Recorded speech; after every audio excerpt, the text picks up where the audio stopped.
Inmate B50967 woke up the same way he did most days, to the sound of jingling tags. He had dreamed about his first kill. Not the ones he had written about in that stupid journal, but the very first kill he'd ever made. Before he had been inmate B50967, before he had been Officer Cribbs, even before he had been Christopher Cribbs, star running back for the Kashmir High Wendigos, he had been Chris Cribbs, an overweight 12-year-old with a crush. His crush, Maggie Thornton, had been beautiful. She was a grade ahead of him, with long red hair, freckles, and skin the color of cream. She, however, was popular, and Chris was just a fat little boy who collected Pokemon cards and smelled like milk. That hadn't stopped him from asking her out, right there at lunch where everyone could see. And when she had laughed at him, they had all laughed at him. That had kindled a fire in him, something hot and hateful, and when she caught him following her home, she showed no fear of this four-eyed little squirt. "I told you, Crisco, I don't want to go out with you. Why don't you go home and eat some..." But her words fell off when he shoved her sideways, sending her sprawling down the hill that fell off into the woods. She had screamed as she fell, but not for very long. He had found her near the base. Her head had hit a big rock down there, and instead of taking her to the hospital or making up a story for the police, Chris had dragged her to an old, falling-apart cabin he knew of that was not far from the school. He ran there often, especially when the bigger kids picked on him, and it was as good as a second home to him. He hid her there, amidst the trees and the splintery boards, and for a while, Chris played house. He liked this time. She was his ever-present, ever-doting wife, and he was the hard-working man just waiting to come home. He fed her, talked to her, he fulfilled many of the desires he had long repressed, and she lived for another week. She didn't move, she didn't talk, but he could see her eyes moving when he came back to bring her food and things, and that was fine.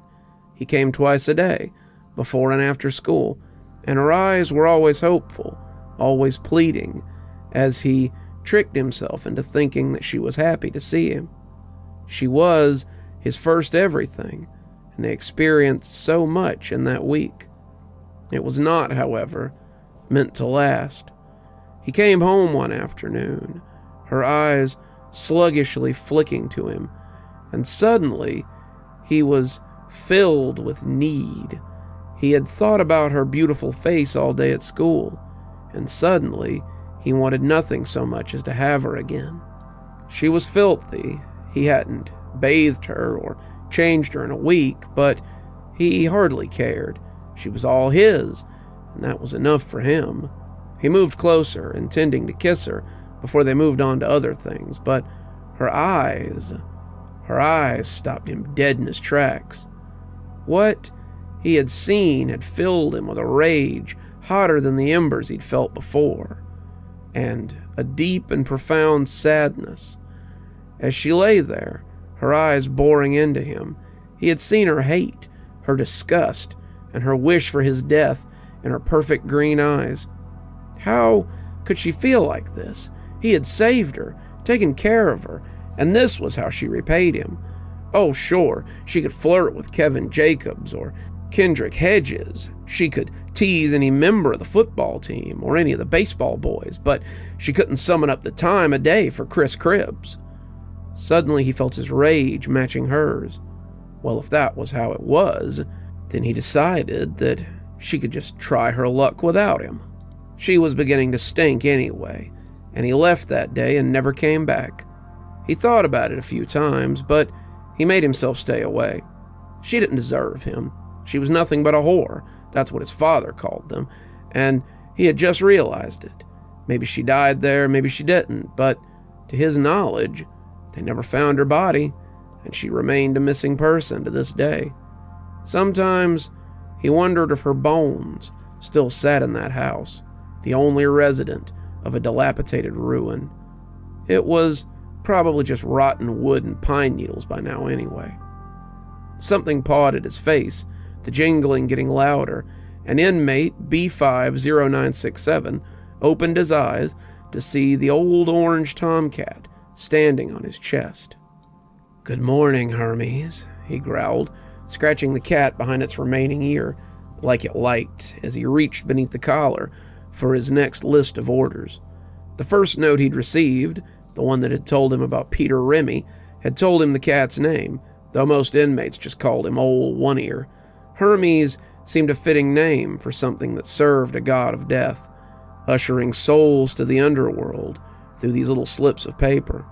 Whether that made him Charon or just another Cerberus, inmate B50967 didn't know, but what he did know was that whatever name was on that paper would get him one step closer to his freedom.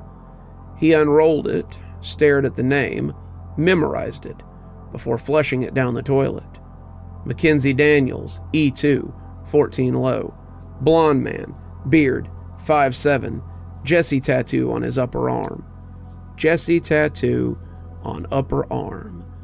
That had been a common theme lately. B50967 wondered why, but he guessed it didn't really matter. They had a long sentence, and the warden needed them dead. That was all that really mattered. He'd kill this one, and another one, and another, and go right on killing till he had his 12. That was the deal, and that was what he wanted to do. Mackenzie Daniels, E2, 14 low, blonde man, beard, 5'7", Jesse tattoo on upper arm. He crumpled the note into a ball, working it between his hands as he did. Mackenzie Daniels, E2, 14 low, blonde man, beard, 5'7", Jesse tattoo on upper arm.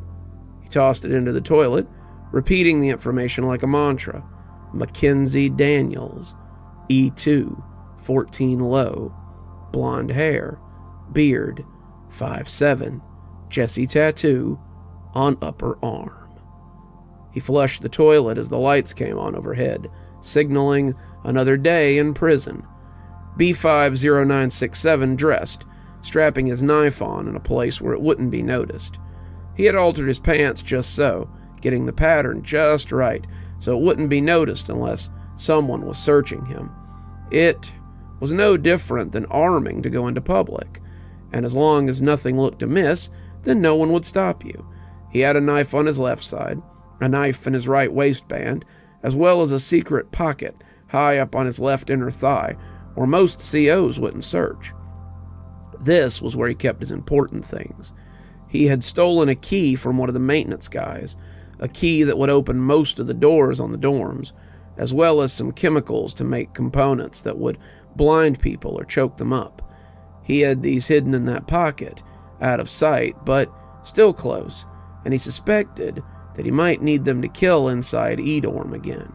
"Chow!" said a loud voice overhead, the speaker crackling as the CO called for chow. "Line up for chow if you're eating." B50967 took one last look at his gear before heading out, closing his door behind him. There were more goodies inside the cell, and he really didn't need anyone getting curious and trying to find them. Anything they could turn up in that cell would get him a quick trip to confinement, but he knew that that was temporary. He had a life, multiple lives, so what was 30 days for a weapons charge or 90 days for assault? The worst thing they could do was catch him at his murder, and that would be a quick trip elsewhere. If he were at another facility, transferred for killing an inmate, the deal would be off, and he would be stuck. He had to be quiet, he had to be smart, and he had to be careful. He queued up for chow, the officer letting them into the sally port once they had enough of them to line up, and they piled up near the door like cattle in a chute. B50967 stayed back, however. He didn't like being amidst a crowd. These guys hadn't realized who he was just yet, and the ones who did knew enough to keep their mouths shut. He didn't want to catch a knife in the kidney just because of some long-ago slight back when he was Officer Cribbs. He stayed near the end, keeping his back to the wall, as he plastered on a dreamy look that had become his normal expression. "What you say, killer?" said a couple of them, earning a blank look before they wandered off. "Doper," he heard one of them whisper as he moved off, but he ignored it.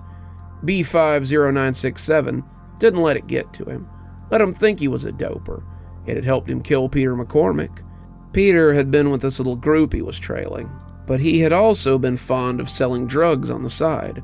Whatever gang he was with, they certainly had access to some substances, and he had set up a meeting with Pete to buy some stuff. It had been easy to mingle with a different dorm and get on the rec yard, easy to find an alley where Pete was selling his wares, and easy to stab him in the throat and push him into the rec yard toilet. He had left most of the blood in the bathroom too, which meant it would take them longer to find the body. The thing about Stragview was, despite the inherent danger of the work, many of the COs were complacent or just downright lazy. They could pass a count all night, only to discover at 3 a.m. that they didn't have as many inmates as they were supposed to, sparking a massive compound-wide count. Most of them wouldn't even notice if he went to another dorm for a few hours, and B50967 knew that. Had he ever been that blind? He didn't think so, but he supposed it was possible. Maybe Officer Cribbs had been blind, been lazy, and that was why he'd been caught. B50967 was not blind, however. He was the hunter, the killer, and he moved as stealthily as any jungle cat. They passed a line of E-dorm inmates on the way to Chow, close enough that he could have done the deed right there, but instead, he just marked his target as he shuffled by. It wasn't hard. The little orange shadow behind him marked him for who he was, and the guy was trying his best to shoo the one-eared Tom away. This was him. This was Mackenzie Daniels of E2, bunk 14 low. He of the blonde hair and the beard. He didn't make it obvious. He didn't want to tip him off, but he did mark him so that he could find him again when the time came. He went to Chow, he ate his chow, and he went back to his room, had the guard open his door for him, and went inside to plan. The best way would be to do it during rec, but how to get him without being noticed? He could find out more about him, wouldn't be that hard, but if he went to one of the loudmouths for information on a guy who turned up dead, then it would look really bad. It was unlikely that he could catch him like he had McCormick. McCormick had been a known user, but Daniels might prove to be clean and less likely to jump at the idea of dope. No, he'd have to figure something out if he was going to get him. But he had time. He had all the time in the world. Turned out it was time that he wouldn't need. At noon, B50967 was called to the pod door by Officer Cambridge. He was a little worried at first, thinking that someone had cottoned to his plans, but he could hardly refuse a verbal order to report. He came timidly from his cell, looking inquisitively at Cambridge as he shuffled close, the look of disgust hard to miss on the man's face. Cambridge had never liked Officer Cribbs, and now that he was inmate B50967, that hatred had been magnified. "Medical call out. Report to medical for examination." B50967 nodded, keeping his head low as he made to pass. Cambridge, however, wasn't done with him yet, and stepped into his path before he could get through the door. "Makes me sick to see you here. They should have given you the chair. I hope every day before I come in that I'll find out someone slit your throat for you in the night." B50967 didn't say anything. "Get out of my sight," Cambridge said, stepping aside and letting him go. B50967 stepped into the waiting room and realized that Providence had smiled on him. The waiting room was pretty full, the usual collection of hypochondriacs and whiners, but the empty seat just so happened to be next to Daniels. He was just sitting there, acting like he didn't have a price on his head, as calm as any deer in the woods before a hunter blows them away. He could see half of the Jesse tattoo on his right arm peeking from beneath the sleeve, and when B50967 took a seat next to him, his eyes got big. "Hey, aren't you that guy that used to work here?" B50967 stayed quiet, elbows on his knees, as he put on his best shell-shocked look and just stared at the back of the guy's head that sat in front of him. Yeah, it's you! You killed all those girls! Man, I bet you have some stories, don't you?" He kept his eyes forward, not engaging, as his other hand slipped towards the knife in its belt. Hey, it's okay. I don't care that you used to be a guard. I actually killed a girl too, to get here, except it was my sister. Stupid bitch, she tried to cut me out of the will. All she was good for was spreading her legs, and she wants to tell me I'm not getting anything? I didn't stand for that, and neither did you. Man, the other guys are going to flip when they hear I talk to you. B50967 processed what he had been told, forming a counterpoint, and already formulating a plan to get what he wanted. "Sorry," he said raspily. "Most people don't want to talk to me, so I'm kind of out of practice. They usually hate me because I was a guard or because I killed women."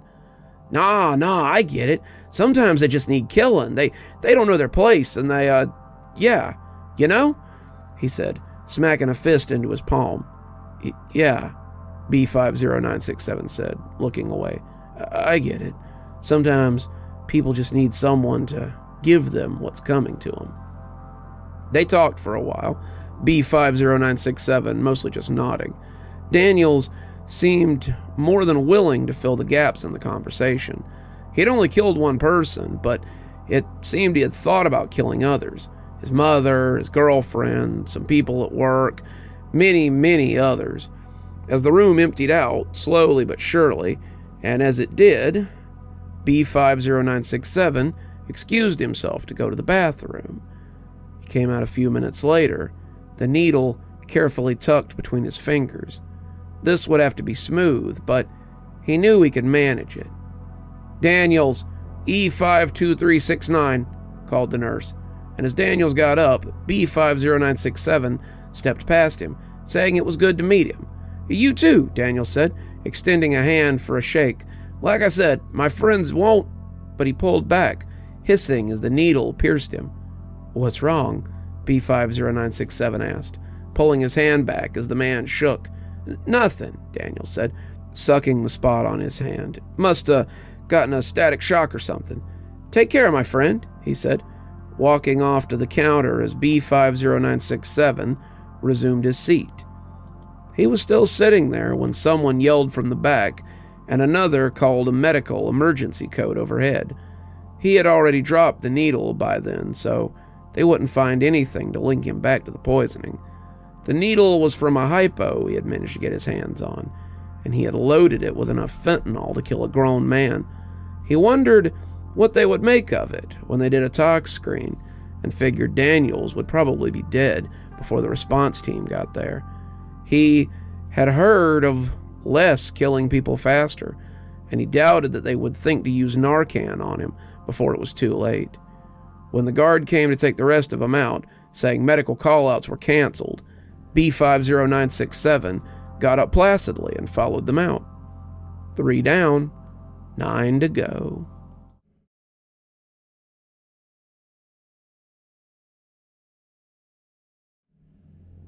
Are we just going to pretend that something didn't happen to Mac? Marcus made an exasperated sound. He died of a drug overdose. You heard them say. So Mac just, what, decided to take up fentanyl while he was at a medical call-out? You buy that, Charles? Because it feels a little far-fetched to me. Charles didn't say anything. He'd been pretty quiet since the news had come in, and it was no secret that he and Mac had been tight. They had come in about the same time, and Mac was the one who had brought him into the cult of Jesse. If it hadn't been for Mac, Charles might not have met any of us. He might be thinking better of it, if that was the case now. Mac made the third to die under strange circumstances, and I couldn't believe it was a coincidence. Look, Marcus said, rounding on me but trying to keep his voice low, we still have 3 weeks until Halloween. Regardless of what's going on, we just have to stick together and we'll get through it. He won't kill all of us before it's time to go, Hadrian said cryptically. He can't get us all before the time comes, and he knows it. He never even looked at us when he said it, just staring off into space like a zombie as he clutched at that little totem. We all exchanged a look. Hadrian, the brains of the operation, our leader and plan maker, was losing it. He barely ate, he never slept, and all he did was listen to the voice of that rock he had, the one he had snatched from the warden's office. It was a little unsettling, watching him mumble to himself, and when he did speak, it was almost worse. When he spoke, it was always to deliver some cryptic prophecy. He had told Mac not to go to his call-out the other day. Come to think of it, we'd been sitting in the day room watching the end of Good Morning America when Officer Haley had come in and told Mac to come on. Hadrian turned as the man got up, clutching his shirt and making the poor guy jump as he held him in place and begged him to stay.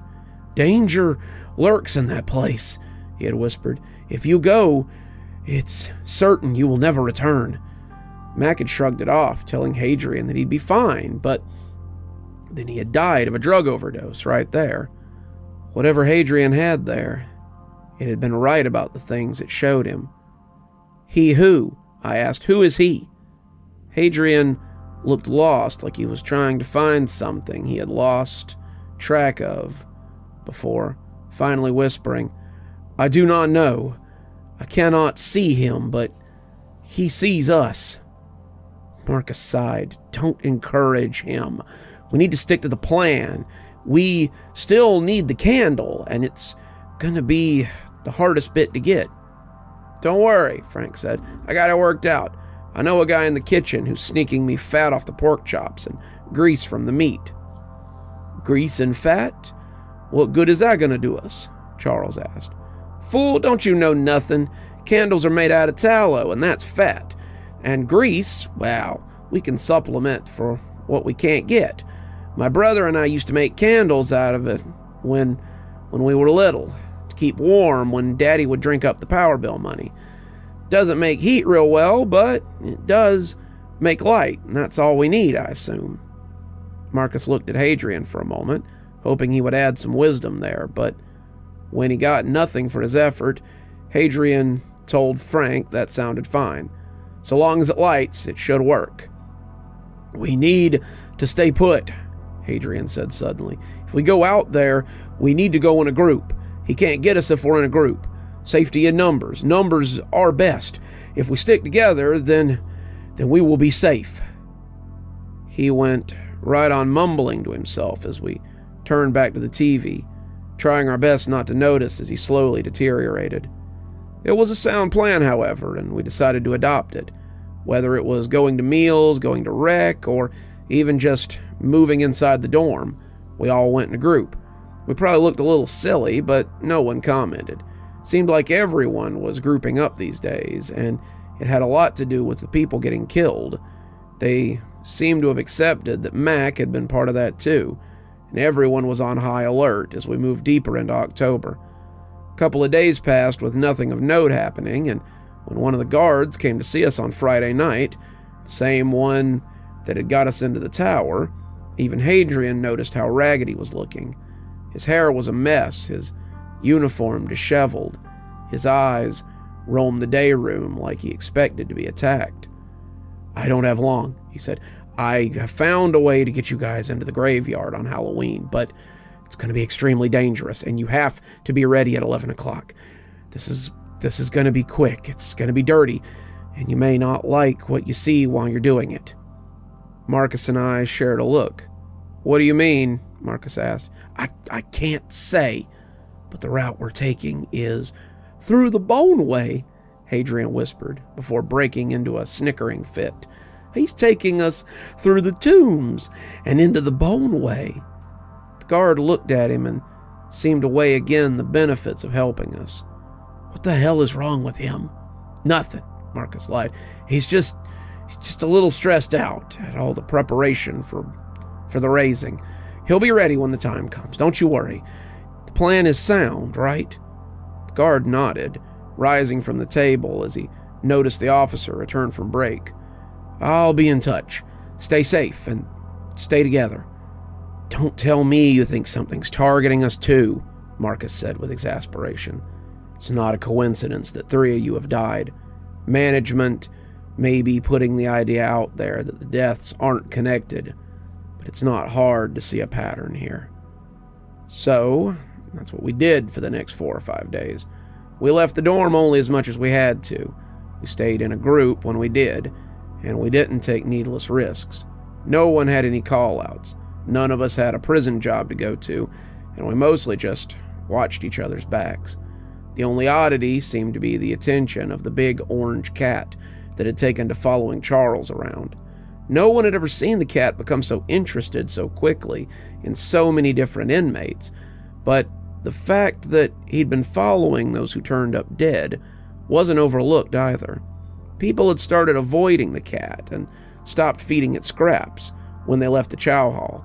Charles had tried to laugh it off, but I could tell it was worrying him. It had followed Mac the last day before he had turned up dead, and now it was following him too. He was trying his best to keep it together, but the cracks were beginning to show.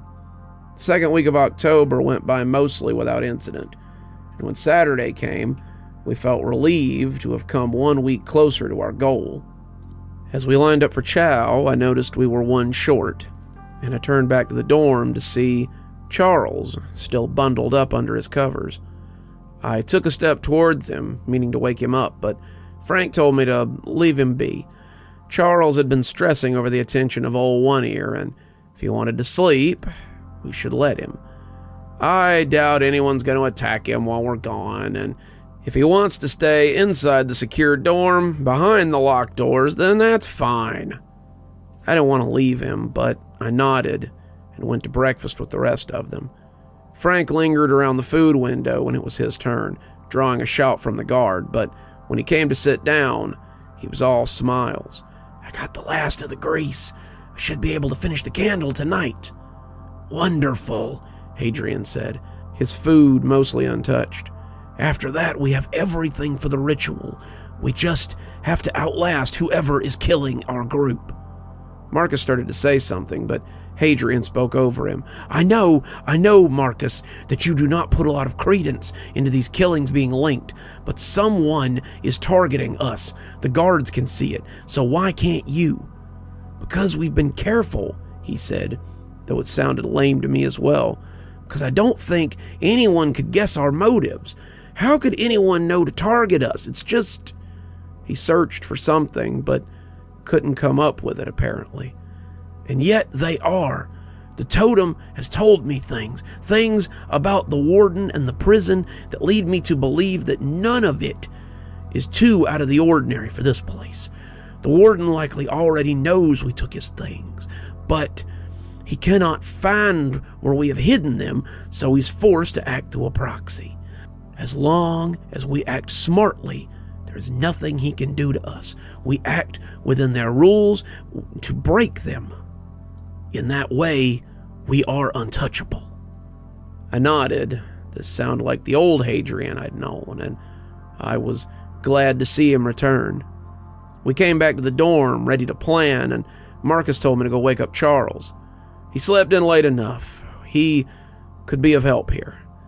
I went and shook him, telling him he'd missed breakfast, but it wasn't until he fell out of his bunk that I noticed all the blood.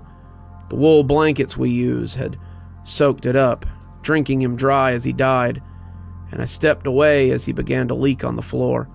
His head lolled on its slashed neck, and his eyes were open and staring. I ran for a guard. It appeared the killer had struck again.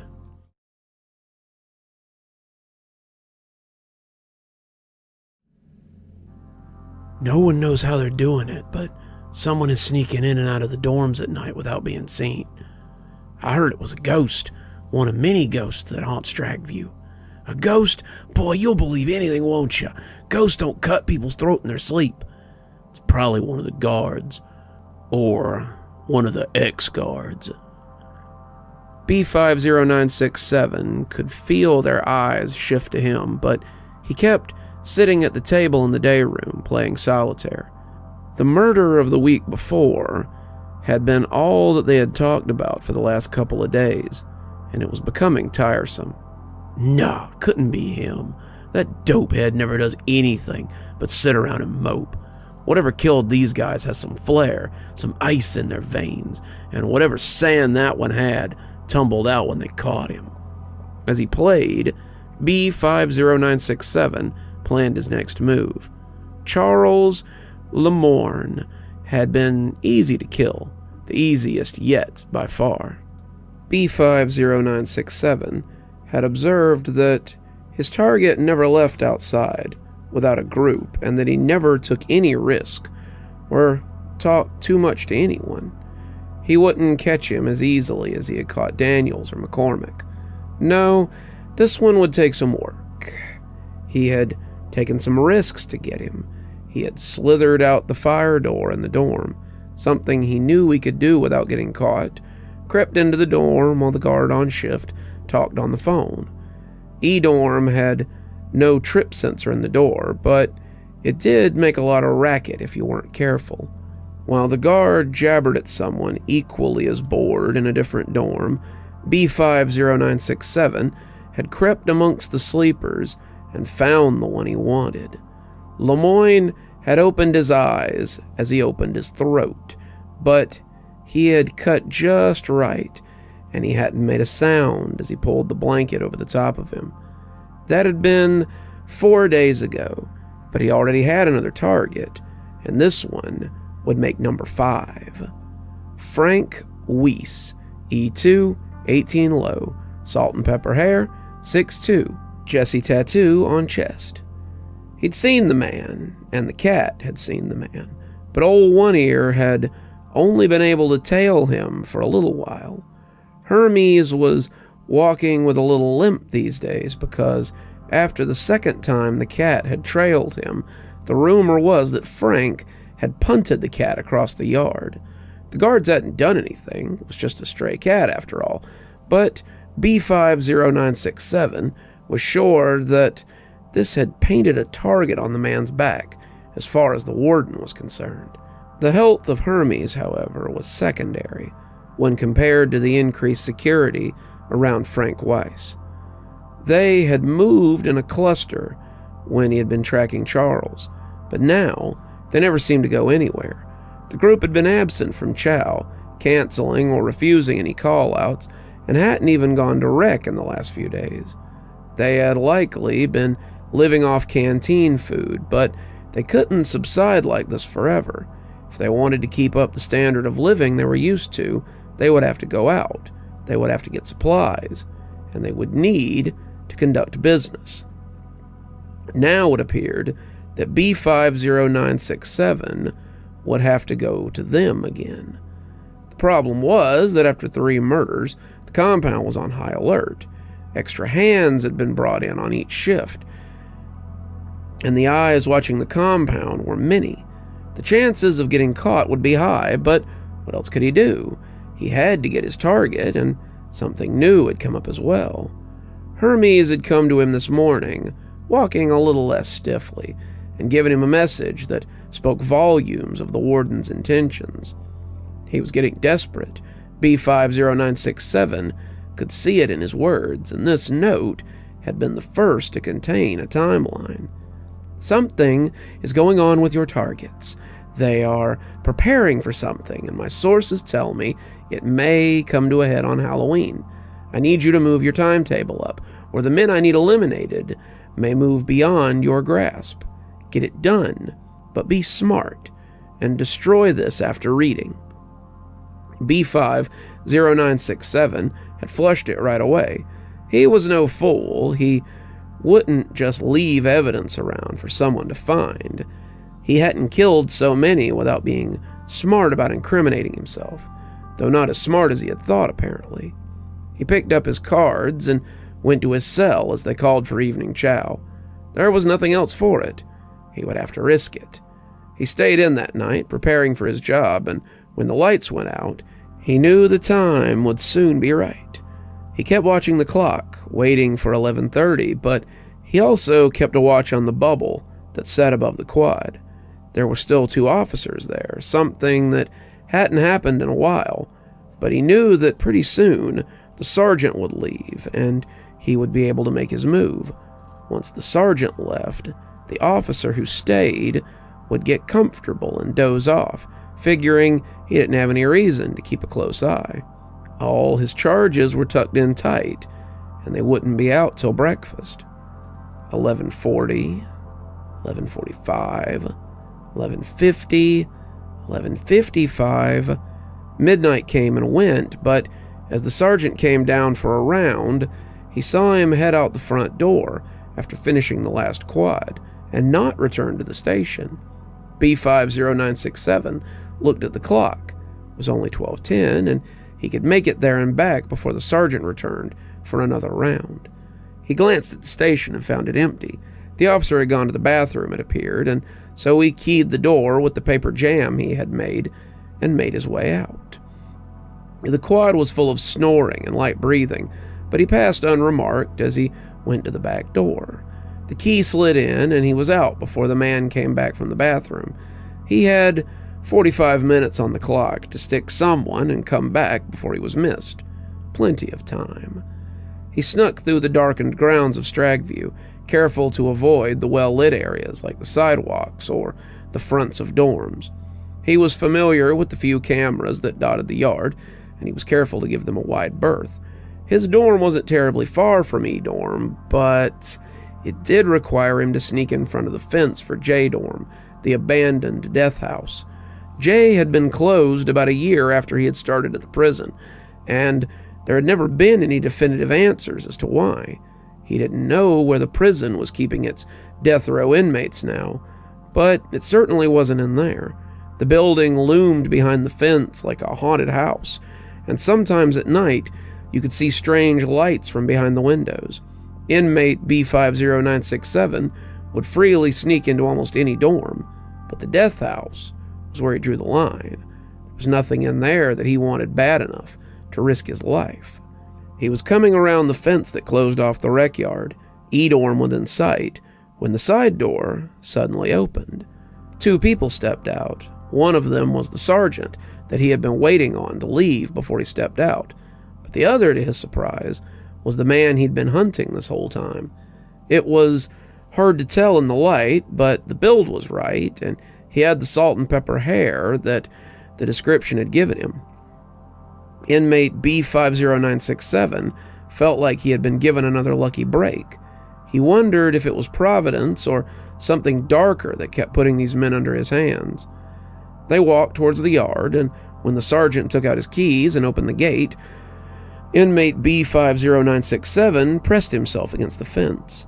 He hoped the shadows that he was in would be deep enough to hide him from the eyes of the 2 men, and as the lock came off and the 2 stepped into the rec yard shed that sat beside the entrance, inmate B50967 was once again very lucky. The sergeant had not locked the gate behind him, and it was easy to slip inside and creep towards the door, the one that separated the yard office from the rest of the yard. The 2 were standing inside the dark shed, the light of the officer's computer illuminating them both in the sickly glow. They were arguing about something, their attention on each other, and it was easy for Hunter to creep up on them. "I got your note. What do you need to talk about? This sort of thing is dangerous. If Clarence hadn't been on tonight, I don't know how I would have justified pulling you out after midnight. I just need to be sure that everything is going according to plan. There's about a week to go, and Hadrian's getting worse. I really need this to go off without a hitch so I can get that totem from him before he goes completely crazy." He eased the door open a little further, wanting to slip in while they fought. "If Hadrian's losing his mind, then why are you still following him?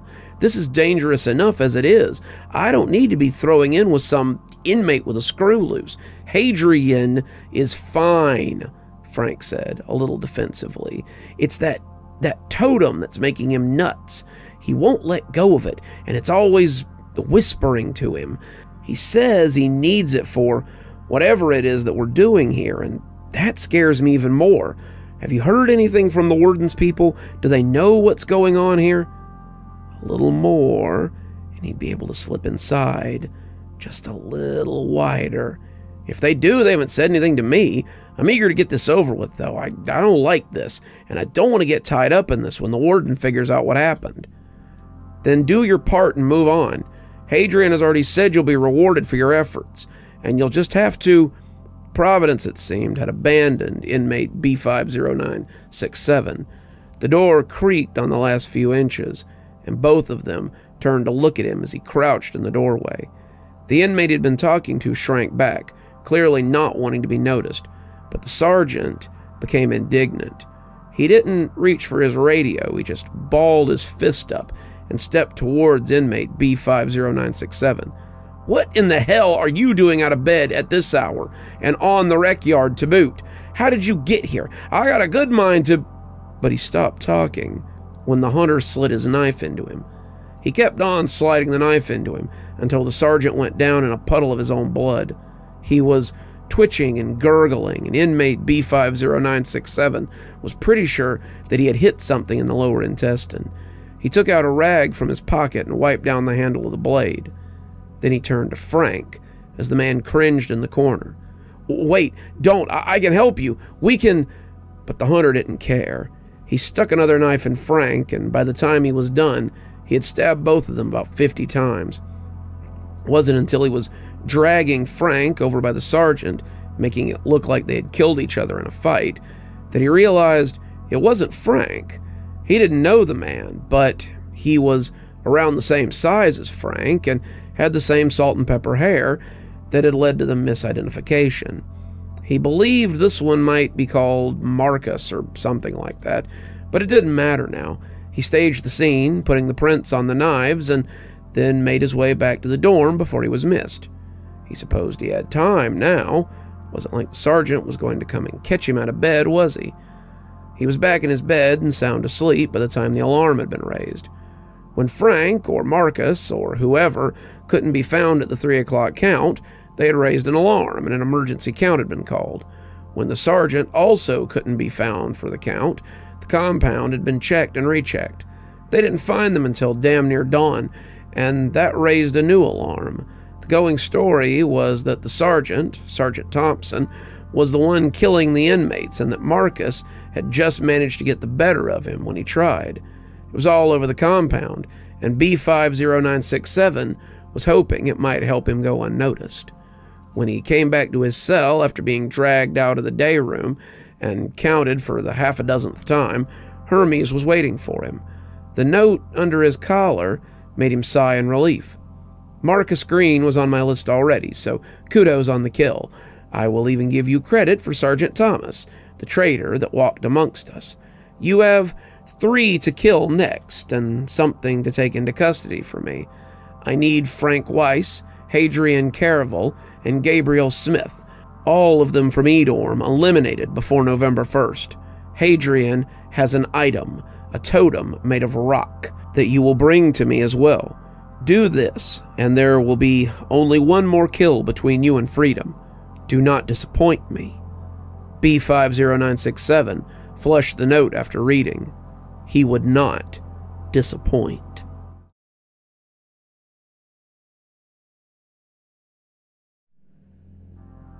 When Hadrian said that tonight was the night, I think we all breathed a sigh of relief. It had been a long week. None of us had left for anything. No call-outs, no chow, no nothing. It had been like that since Charles died, but it got even worse after Marcus was killed. None of us believed that it was Sergeant Thompson, the guy who had been trying to help us, and an air of distrust seemed to hang around everything now. How much did the warden know? What was he planning to do? How much time did we have before he made his move? We had huddled in the dorm and waited to be found out, but it appeared that whatever he had wasn't as targeted as we had thought it was. We had waited and hoarded our food and slept very little in the week up to Halloween, but it appeared that now all of it would come to a head We would go and summon Jesse, or we would all die in the undertaking. There was no real middle ground to speak of. Officer Clarence has assured us that Sergeant Thomas told him about the plan and how we meant to undertake it. He will remove us when the time is right and take us to the spot that Thompson meant to usher us through. Yeah, about that, Frank put in. How are we going to get over the fence? You said he was taking us to the Bone Way. What is that? Hadrian shook his head. Not over the fence, brother.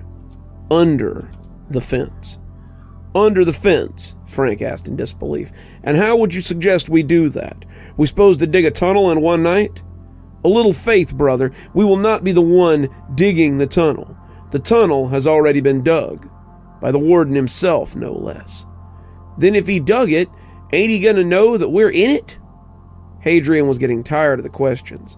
Just be ready tonight, and all this will be revealed. After tonight, we will all be free, and we won't have to worry about the warden of Stragview or any of this ever again. You have my word.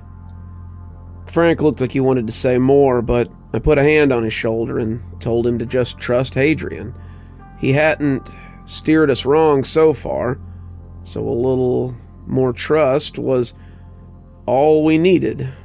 With any luck, by tonight, we would all be free, and this place would be nothing more than a distant memory. B50967 awoke and went into his exercise routine. Today was the day, and he needed to be ready. As he did his push-ups, he thought about how he would have to kill them all tonight. There was no other way, and caught or not, he would have to do it, or he'd be stuck here forever. It had been a week and a half since he had killed Marcus and the sergeant. Since then, the compound had been on high alert. There were patrols on the ground now, dogs in and out throughout the day, and there had been some brief talk about putting men with guns in the warden's tower. The warden had shot this down, saying that he would keep a lookout from his home, but there was still a lot of activity on the yard that would make getting anywhere very difficult. Not to mention, someone had finally realized that all the dead inmates were coming out of E-Dorm, and it had become a big part of the nightly patrols. As he moved on to pull-ups on the side of his rack, he reflected on the last time he had tried to get into E-Dorm. He had made it out of his own dorm easily enough.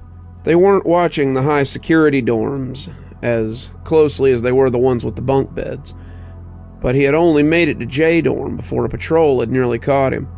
In truth, they would have never seen him, but they would have heard the door when he went in, and he was going to need more time than a few moments to do what needed to be done. Luckily, all the bunks he needed were pretty close together. Unluckily, all the bunks he needed were pretty close together, which would mean that they would hear each other if one of them made too much noise. He had to get them all, too, because if he tried to come back on another night, security would be even tighter. As he did his sit-ups, he cursed the luck that the warden hadn't just given him all the names at once. He could have done 3 or 4 a night and been done with it before the heat came down, but he supposed the warden might have been hoping he would fail. If he failed, then he could just get rid of him, and the people he killed wouldn't be on his head. How many other people were killing for the warden like this? It was hard not to contemplate the death of his new benefactor, but that was a trap too. No, he whispered as he began squats. No, I will stay the course. This is my only chance, and I won't ruin it over paranoia. He grabbed his towel, wiping off as he put on a fresh set of blues and moved to the day room. There was a show he wanted to watch. A very important show. He didn't take a seat around the TV, though. Instead, he sat at one of the tables, spreading his cards out to begin a new game of solitaire. He saw the big lug when he walked out of the cell, and placed a 10 on a jack as he side-eyed the festivities. It was well known that holidays were the worst time to be in prison, and Halloween was no exception. Forrester had made it very clear that he wanted to watch a show, The Nightmare Before Christmas, that was coming on around noon. Apparently, he watched it every year with his girl when he was on the outside, and he was going to watch it, no matter what. Forrester also happened to be 400 pounds of muscle for the Aryan Brotherhood, and the collection of men around the TV were decidedly darker than his brothers. They were watching football, because inmates were always looking for some reason to gamble, and Forrester grimaced as he strode towards the collective around the TV, his advance already marked. B50967 picked up his cards and proceeded to his cell. He stood in the doorway, preparing to run it shut before the OC went flying. "Hey," Forrester said, following it up with one of those words B50967's father had been so fond of when he was a kid. "Give me that damn remote." "What did you say to me?" said the fellow with the remote. "You heard me, boy. Give me that remote before I break your face for it." Some of the other Peckerwoods were beginning to hear the call to adventure, and B50967 got ready to secure his door. "Make me, you piece of..." But Forrester made good on his threat, and then the fight was on. By the end, 8 of the 12 combatants went to confinement, and 4 of the others went to the infirmary. The fellow who had been holding the remote actually went to the hospital before it was all wrapped up with a skull fracture, and B50967 watched it all from the little window in his cell. The response was swift, the force brutal, and there were 12 freshly empty beds that night when the lights went out. Good, B50967 thought as he lay on his bunk waiting for the count to end. Less people to see me when the time comes. "Okay, it's time." I shuddered awake as Hadrian whispered in my ear, "How the hell had I fallen asleep?" Frank was already crouched beside him, and I could tell it was late. The clock on the wall said 5 after 11, so count was likely still going on. That would take the extras off the yard, so now would be the greatest time to move if we didn't want to be caught. Pretty smart, I thought, as I got ready. Hadrian had a homemade shoulder bag with him, and he looked as lucid as I had seen him since the heist. It was like someone had splashed cold water on him, and he was ready to get business done now. That was good, because we had business to do. We all went to the door, not bothering to crouch since the guard was gone, and when Officer Clarence came to open the door on the side of the dorm, he looked pretty scared. Why shouldn't he be? I thought. He was getting ready to walk the razor's edge right along with the rest of us. "Okay, come on. We have to make this quick." We followed him to the rec yard, and as he popped the lock, he was already ushering us through as he snapped it back in place. "Okay," he said, leading us to one of the sheds. "This is the way, but I need you boys to do something for me. As I open it, I need you to make it look like I was coerced. I need you to hit me across the jaw, and when they find me, I'll be passed out, and I can say I was unconscious. All right?" "Hit a guard and get my freedom?" Frank joked. "This night just keeps getting better." Clarence slid the key into the spot in the wall, and as he turned it, the bricks gave way, and we could see there was a staircase rolling down into the ground. "You go to the end of that hall and open the door. Don't stop to talk to anybody, and don't try the keys on any of the doors. And don't linger. The quicker you get this over with, the better. Good luck." We thanked him, and then Frank spun and put him out with a right cross that snapped his head to the side. "Well, at least he won't have to pretend now," Frank said, growling as he took the keys and descended into the darkness.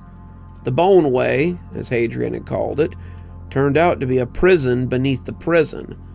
There was a low row of cells, each with a little window and a number, and as we went through them, we heard people begin to call out.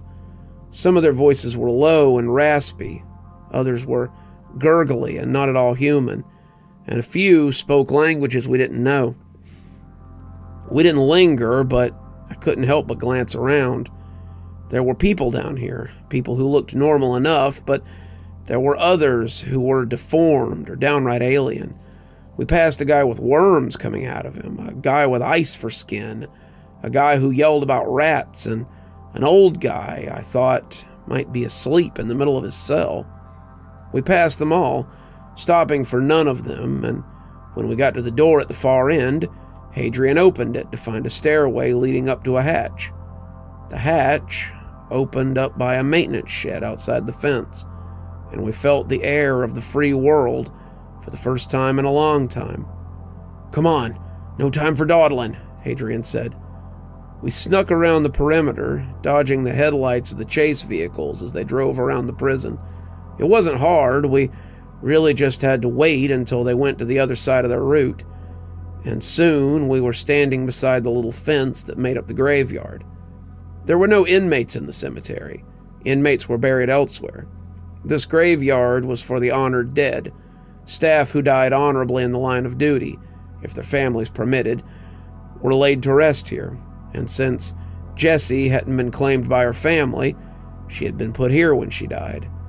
Hadrian had told us this 100 times, but it was a little different to see it with the light of the Halloween moon overhead.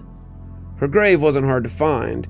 It was large, ornamental, and stood out in a little field of small headstones. The legend read, Jessica Ridley Sampson, beloved nurse of Stragview. She had died in October of 1975, on Halloween, as it happened. Suddenly, it all made sense. The timing was purposeful. We were going to bring her back on the anniversary of her death. "You boys get the items set up. I'll mark out what needs doing," Hadrian said. And so, we set to work. It hadn't been easy to sneak onto the rec yard this time. B50967 had been waiting for them as they came out, but he knew he would need to take them without killing the guard. The warden likely wouldn't care, but B50967 was also very curious to know what they were up to. He'd been tracking them for a month now, finding out a little here and a little there. He knew they were up to something, and he wanted to know what. He found the gate locked, but not locked well. B50967 had managed to slip through the small opening, and he was glad that he had stayed in shape. Had he put on the weight that most of them do when they come here, he would not have been able to slip in, and as he came through with a jingle of chains, he looked back at the captain's office, expecting someone to challenge him. No one did, and he moved on, unremarked upon.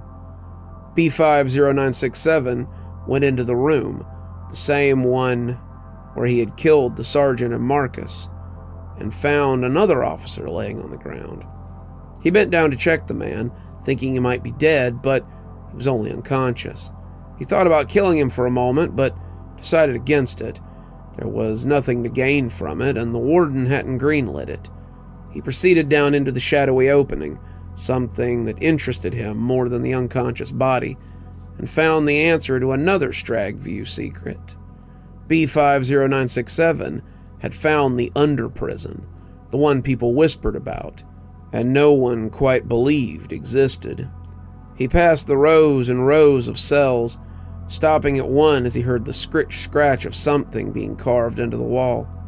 Looking at it, he could see a young man, now bent and in need of a haircut, as he carved things into the wall of his cell with a piece of stone. The handwriting, at least what B50967 could see, was small and cramped, and he could have likely gone right on carving it for the foreseeable future. There was a little break in some of them, and he thought those might be the end of one thing and the start of another. If the man was aware of him, he never said. He just kept scraping away at his work, never tiring, never slowing. Someone cleared their throat behind him, and B50967 turned to see an old man, though this one had likely been old when he got here. "Leave him to his work. The boy has a fretful nature about him. I sense that you have work of your own to go about. I suggest you do, before you are discovered here." B50967 was suddenly assailed by an overwhelming urge to sit down and take it easy for a while. Was it coming off this man? He didn't know, but He knew he didn't have time to sit here and chinwag. He moved on, finding the hatch still open, and making his way out and into the wide world again. Like them, he felt he could have just escaped and moved on, but he knew they would find him. Worse still, he didn't think that he could make it through the woods. He had heard things about those woods, both when he was a CO and when he was an inmate, and the rumors were dark indeed. No one came back from the woods, except that one lucky bastard who sat eternally in confinement. B50967 had no desire to test his mettle out there, and so he turned towards the graveyard and proceeded. He dodged vehicles out on post and made his way towards a lone candle burning in the graveyard. He could hear the chanting before he truly came into the boneyard, and it sounded as if they were getting to whatever they were doing. They were speaking in a strange language, voices raised and moon high, and as B50967 approached, he saw all three of his targets. They had been kind enough to gather for him, easily putting themselves under his knife, and he meant to repay their kindness with a quick death. He slipped up behind the one closest to him, the one with his back to the entrance, and when he slipped the knife into his neck, he gurgled and bled all over the place. The big one, Frank Weiss, E2, 18 low, salt and pepper hair, 6'2", snarled and lunged at him, but the other one didn't even stop. Frank buried him under his bulk as B50967 tossed the other one, Gabriel Smith, aside, and he was raining blows down on him before he was ready. B50967 was no slouch, though. He pulled his arms up the way they had showed him when he was a new officer and let the lug smash against him for a few moments until he was a little less sure of it. The chanting went on. B50967 could hear it, and as Frank Weiss's blows fell a little less solidly, B50967 struck. He put a knife in his gut, then he took it out and put it in his chest. He missed the heart by inches, but kept stabbing as the big man tried to hit him. When he pushed him off, Frank Weiss was shaking and coughing, but Hadrian Cavill never noticed. He had the rock in his hand, holding it high as it glowed, and as B50967 stalked in, the man went right on babbling. He kept on too as B50967 stabbed him again and again, but as he fell, Hadrian Cavill said something loud and with a note of finality to it, a tone of completion, and when the ground before the grave burst open, B50967 fell back onto his latest kill and panted like a dog. What the hell was this? Was Hadrian some sort of wizard? No, otherwise he would have stopped him. When something began pulling itself out of the grave, B50967 scuttled back like a kid with an open closet door. The hand that came out of the grave had a set of well-manicured red fingernails as it came over the lip. B50967 could see soft hands that had been unmarked by time. The hands were shaking, unsure of what was going on, and when the face of a woman emerged, he saw that she was young and beautiful. She was in her mid-20s, her face mostly untouched by strife, and she looked confused about what she was doing here. She just climbed out of what was presumably her own grave, making B50967 think she might have every right to be confused. "What's going on?" she asked, and when she saw the men that were dead around her, she started to shake and look at him like he might be dangerous. "Please," she begged, I've only just come back. I don't want to die again. At least not tonight." He thought about killing her, the same way he had thought about killing the guard at the entrance to the tunnel. In the end, though, he just took the totem from Hadrian Cavill and went back the way he had come. The warden hadn't told him to kill her, and with one left to go, B50967 wasn't feeling like doing any freebies tonight. He left her in the graveyard, making his way back to the dorm as carefully as he could. He closed the door to the underjail. He took the keys from the guard that was still unconscious, and he was back in his room before anyone was the wiser. He'd been gone less than an hour, and as he fell asleep, he wondered how long it would take for the alarms to sound again. Jessie wandered into the Stragview woods after she pulled herself away from the graveyard. Her revival hadn't gone as planned. She seemed to be human again, but the process was supposed to leave her with her spiritual abilities, and she seemed to have nothing but the clothes on her back and a deep sense of dread. When the beasties began to circle her, Jessie felt that her life might be at an end much too soon. When they hit a ring of spectral essence, a small circle of ghostly forms, Jessie thought she might not be as weak as she thought she was. Boys, manners. We have a lady present. The things that had charged her, these shiny black horrors that sprang from the forest, parted as a man in a ratty hoodie and jeans came from their midst. They showed him deference, a level of respect that was rare from these creatures, and as he offered her a hand, she stood up and found him to be normal enough. It seems that you may be more than you appear to be. My name is Reese, Marcus Reese, and I've been waiting for someone like you for a while now. How would you like to help me burn that hateful prison to the ground and see that pompous warden sent back to hell where he belongs? Oh my, Jessie said, his words hitting her like an unexpected pleasure. You know just what a lady wants to hear.